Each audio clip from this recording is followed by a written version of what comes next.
Hello there friends, welcome back to another episode of Generation Tech. My name is Alan. Now we usually just limit this channel to Star Wars lore. We leave the drama and news to the other channels because honestly I'm usually out of the loop. But I noticed something a bit strange about the release of the recent Star Wars show Andor. It seems like, at least to me, that not as many fans were interested in it or watching it. But the people who were watching the show seemed to really enjoy it. And so I decided to take a deeper look and do my own investigation. I created 3 different polls using you guys, the viewers, and I also took a look at some data analytic companies that take a look at streaming services, and here's what I found. I want to share with you guys. So is Andor actually failing as far as viewership is concerned? Well, it's complicated. There are a few indications that say yes. First, we have VIII Media, a data analytics company, which posted the top viewed streaming originals in the United States for the week of September 19th to September 25th. Now, we should mention that She-Hulk was released more than a month ago, and although I haven't seen it yet, I'm so behind on Marvel, it's kind of embarrassing. I've heard that it's actually a really solid show, and it's also essentially a legal drama which has broad appeal that reaches outside of the usual demographics for Marvel. Andor, on the other hand, was released in the middle of that week that VIII Media analyzed on the 21st, so it's very possible that a lot of people didn't have time to see it on Wednesday and waited until the end of the weekend, which might skew the ratings a little bit. But usually with most shows, the first week has the best ratings, especially with a franchise as big as Star Wars. Next, I took a look at Parrot Analytics, another data analyzing company which claims to be able to measure demand using a wide range of different data points available to the public on the internet. They currently have Andor doing 19.5 times better than the market average demand for a show. The change in demand has also increased and steadily risen since the first day it came out. We gotta remember that doing 19.5 times sounds really good, but this is Star Wars and expectations are quite high for this franchise. And in comparison, the Lord of the Rings show has 27.9 times more demand during the same period. She-Hulk has 34.1 times more demand, and House of the Dragon has 55.4 times more demand. Now, all of these shows were released around a month or more ago, so they have had more time to grow. Andor actually didn't start out with 19.5 times more demand. It was much lower, like around 12 or 13 times, I believe. So maybe in a month from now, Andor will outpace or grow a lot of these shows. We're not sure yet. Now, full disclosure, before I continue this video, I have a very strong bias about this. I personally really love the Andor series so far. There was a time where I dreamed of someone like Ridley Scott coming to Star Wars and directing a film or TV show and taking full advantage of the potential of this extremely rich cinematic universe. And although, Ridley Scott might never come to Star Wars, Tony Gilroy was exactly what I've been looking for. I want Andor to succeed because I want Disney, which only really cares about money at the end of the day, to see that putting a lot of effort into planning and writing a show can pay off in the long run for the brand of the company, much more than rushing out very hurried shows like Kenobi and Book of Boba Fett for very short-term gain.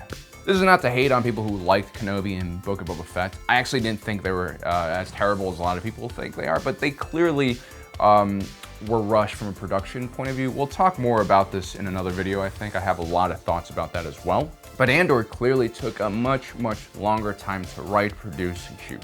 And so, yeah, I'm kind of worried that if Andor fails, that Disney won't try to create these type of high quality productions anymore. I'm so worried that I actually created a bunch of polls to see what viewers were thinking. The first poll simply asked, which one of the live action Disney films do you like the most? And 35,000 people responded so far, which is kind of crazy. That's like 10 to 20 times more than your usual sample size for a professionally done survey. And not surprisingly, 69% of you voted The Mandalorian as number 1, followed with 16% for Andor, 13% for Kenobi, and 3% for Boba Fett. This was to be expected. The Mandalorian by far is the most successful Star Wars TV show to date, which attracted audiences from outside of the usual Star Wars fandom. And it's also had 2 full and very successful seasons come out. What's interesting here is that a lot of the comments stated that they needed more time to decide whether Andor was better than The Mandalorian or not, since the show is only like a few episodes in right now. I'll probably do another poll once Andor ends. It should be interesting to see then which show is loved more. I also wish they had a ranked voting system in YouTube. Also in our primary elections, this way you can vote for your favorite, your second favorite, and your third favorite. The next poll which has 22,000 votes as of writing the script, which is still a crazy number. And it asks, what are your thoughts about Andor? 47% loved it, 13% said meh and were neutral, and more interestingly, only 1% said they hated it. And even more interesting, 39% haven't seen it. First, we have a large enough sample size here that having only 1% of fans hating Andor is extremely significant. I mean, not even the most beloved human being on Earth, Keanu Reeves, aka Cyberpunk Surfing Jesus, has a lower negativity rating. But on the other hand, if you take a look at the comment section from the poll here, there are actually a lot of negative remarks. Far more than 1% of the people who said they hated the show. I would say that roughly 10% of the comments were pretty negative about Andor. And that's where we get to the 39% of people who actually haven't seen Andor. And it's at this point I realized that the majority of the negative comments that we're seeing about Andor, both in the YouTube comments on Reddit and all these other areas, come from people who most likely haven't seen this show, which of course made me make another poll. In the third and most recent poll, which got 11,000 votes, I asked for those who haven't seen Andor yet, what was the reason? 20% said no interest, 18% said politics/woke, 17% said no money, but by far most people, 45%, said they had no time. So first, let's take a look at the 20% not interested group. I actually completely get this. Star Wars is a Disney product, and Disney is a massive publicly traded company which is focused primarily on making money. In today's business world, CEOs are like star QBs and enticed with massive contracts with huge bonuses for reaching certain types of performance criteria, which usually are related to money, money, and then money. This is really great for short-term growth, attracting speculators, short-term traders, who, let's be honest, don't add any value to a company and are just looking to make a quick buck. But focusing on short-term growth can really harm a company's long-term prospects and what their brand stands for. For example, look at Boeing and their whole 737 MAX fiasco. Boeing had been cutting costs for decades by squeezing vendors and lowering benefits and working conditions for their workers, and of course, cutting R&D for new products and instead upgrading the same old 737 chassis for more than a half a century. And people died as a result, which really hurt the brand's image. The Disney version of this nonsense is pumping out massive amounts of content that's poor quality. They did this with Marvel, and now they're kind of doing it with Star Wars as well. This year we've had Book of Boba Fett in the beginning of the year and Kenobi in May. Not only has Star Wars ramped up the frequency of TV shows this year to 3, the quality, like we talked about, of the first 2 shows this year have not been the greatest, and fans definitely have a lot of complaints about them. So yeah, it makes sense that 20% kind of just don't care and are burnt out by Star Wars content. There's also a certain type of viewer who just doesn't like Rogue One or didn't like Cassian Andor, or maybe they're into the Skywalker saga more, which also makes sense. Then we have 18% who selected politics/woke. Now, I'll be honest with you, it was really hard creating these categories. You have a limited amount of characters, so I can't really explain what exactly I wanted to put into these categories, but this category is for basically a pretty diverse group of people who all hate Disney. You have those who consider Disney a bad corporate actor.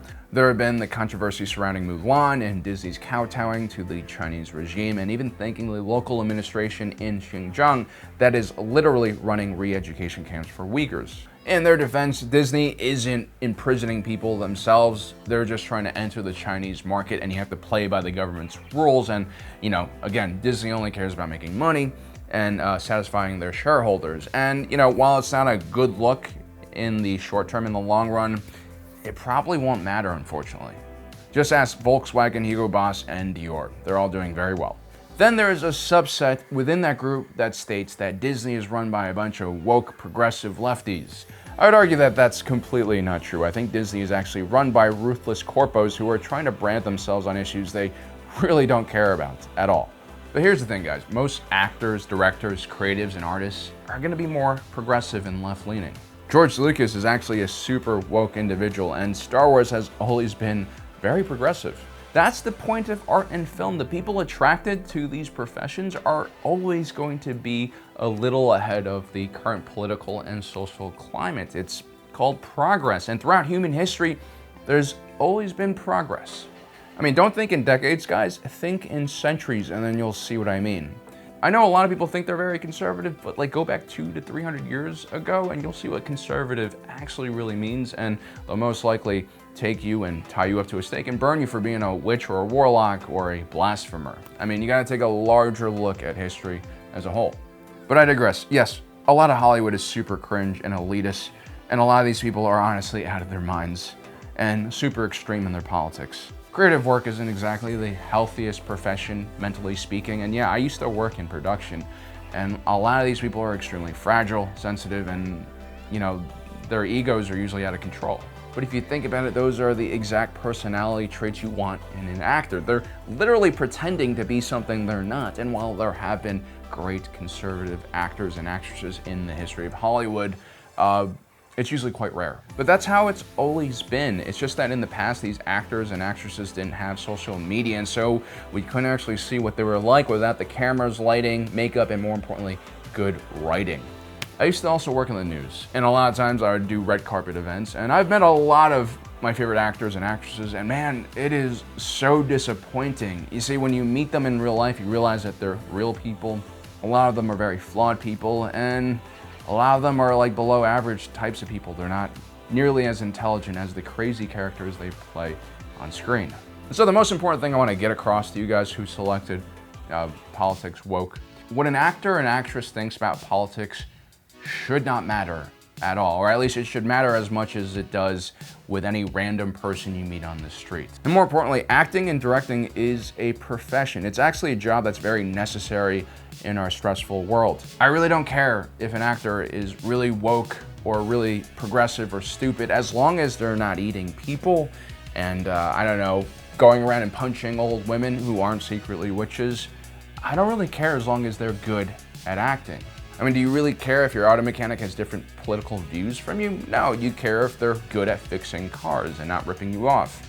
Do you really care if the person making you a sandwich at the deli has different political views from you? The answer really should be no. And for people who say yes, well, I think you're mistaking your political views for what your identity is. These things are actually, or they should be, separate. Now, I used to be very extreme politically when I was younger. I was a lot more conservative. I think this was a reaction to my more left-leaning middle school and high school teachers and college professors who I thought, you know, were kind of stupid and were trying to force me to think the way they were thinking. But then I got older and I actually had some life experience. I, got some firsthand experience of the political and financial system that we live in, and I became less naive about things, and I became a pretty radical moderate, actually. I realized that, we're not monolithic, and most of these political parties, especially in a two-party system, are very monolithic. And you'll begin to notice if you actually take a close look at these political systems and parties that you probably have views from both sides of the aisle. And if you just limit yourself to one political party or the other, you've fallen into like groupthink and tribalism, which of course will really send you down the wrong direction. And more importantly, if you begin to think that your political affiliation is actually your identity, which is really stupid because most people don't actually understand completely what their political platform is, you'll start to notice that you're gonna miss out on a lot of things. You're gonna miss out on a lot of different experiences. You're gonna miss out on meeting a lot of different people. And that's really the saddest thing you could do with your life. The difference between the left and the right in this country is a lot more polarizing than it actually really should be.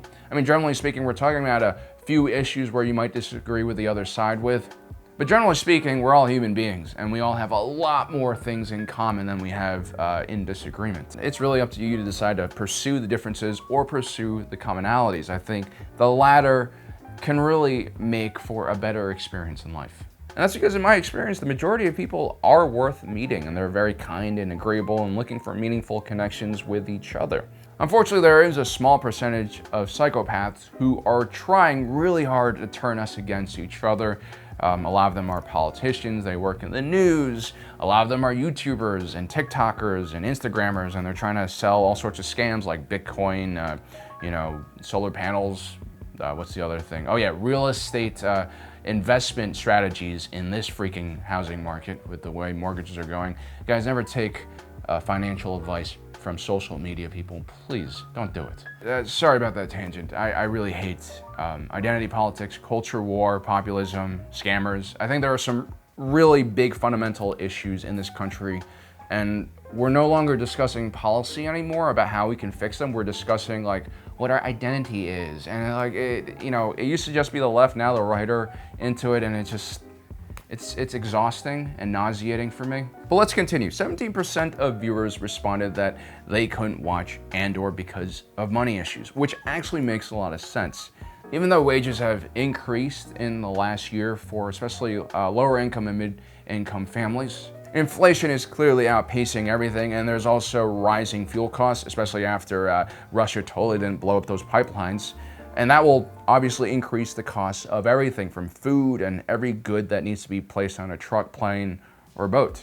People today clearly feel more financially distressed than they did before the pandemic. And for our older viewers, especially those who are retired and living off of their investment returns, the market has entered its first bear market in like a decade. So cutting expenses is the best way for them to not withdraw investments at a huge loss. And Disney costs $7.99 a month or $79.99. And yeah, that's the definition of a non-vital expense, so I get it. Then there's the 45% of people who say they're just way too busy and don't have enough time to see Andor, which makes a lot of sense. I mean, we're going through a crazy economic period right now, and people need to hustle. They need to work 2, 3, 4 jobs just to make ends meet because our, economic system's kind of broken. Also, there's so much content coming out right now. Not only the She-Hulk, but you also have the Lord of the Rings, the House of Dragons, both of which I really want to watch, but I even haven't had time to watch it. And I'm a YouTuber who does this stuff for a living. I gotta say though, in a weird sort of way, I am proud that so many of my viewers don't have enough time. I mean, it sucks that people have to work so much, but at the same time, it shows that like Generation Tech viewers are hardworking individuals who have their priorities straight. In these really harsh economic and political times, people are putting their heads down and getting at it. And I think that's how we get out of this situation, and this is how we continue as a society to grow and do what we do best, and that is to survive. And yeah, luckily in this day and age of streaming, Andor will still be here for you when you finally take your hard-earned break from your 40, 50, 100-hour workday. I mean, I'm right there with you. I work every day of the week, nonstop, and I wouldn't do it any other way. And so looking at the numbers from these polls, I'm confident that Andor will do well. Maybe initially it'll start off slow, and that's why right now I think Disney probably is panicking a little bit. But good things tend to rise to the top by themselves, and Andor is definitely an amazing thing. And so I think in the long run, our biggest complaint for Andor will be the fact that they're only doing 2 seasons and not like the 5 they originally were going to do. Lastly, I want to really thank all of you guys out there who took part in the polls. Like, the amount of people who voted is simply crazy. Like most election polls, like those professional NBC Marist Pew polls, have sample sizes of like a few hundred to a few thousand, not 33,000. So good job on that. And also subscribe, hit that notification button down below so you don't miss out on the rest of the polls, because I want to do more of these kind of things. I think, as a creator, I've been guilty of like separating myself from the viewers to a certain extent. That's just my personality. But, I want to do more collaborative efforts with you guys in the future. Anyway, guys, my name is Alan, reminding you that my allegiance is to the Republic, to democracy,